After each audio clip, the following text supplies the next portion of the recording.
Sa number 10, una kita na isa lakat sang panahon ang LPA ang ginamonitor karon sa pag-asa. Ang yara na sa sulod sa Philippine Area of Responsibility kag dako na posibilidad nga mangin isa na kabagyo.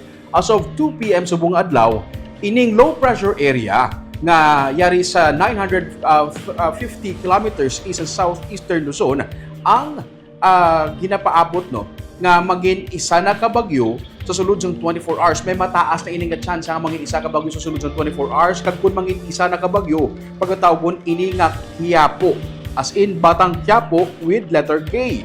Ining Quiapo o nga naghalin sa Tagalog word for water cabbage. Dra man naghalin ang lugar nga Quiapo, Manila. So ginapaabot kay ini si Quiapo amat-amat magpalapit diri sa Pilipinas. Iya iguon ining northern portion sang Luzon. No amo ni siyang iya nga mangin rota. Pero ano matabo diri sa aton sa Negros? Kita diri sa Negros, bangod sang sini nga bagyo, nga ginapaabot na mga isa ka bagyo nga LPA, suyupon niya.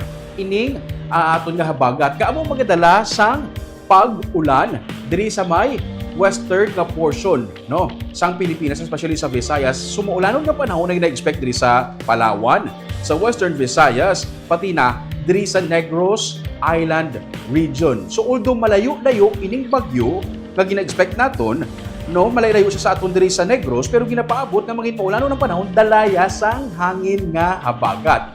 Ginapaabot nga mangin isa lang ka tropical storm, no? Ining bagyo kun ining LPA kung mangin isa na ka bagyo, kag ang pinakamataas nga wind signal nga igahatag diri sa iya is at tropical cyclone wind signal number 2. Sa Biyernes ug Sabado, ginapaabot nga magatabok ini diri sa may northern Luzon kag matabok pagwa sa West Philippine Sea, no?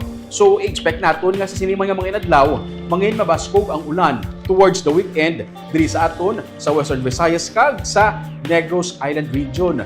So may posibilidad sa mga pagbaha ag landslide. Gani sa gihapon dapat ani mag-monitor kita sa lakat sang panahon kay may mga possibility pa nga maglain man ang lakat sang sini nga bagyo.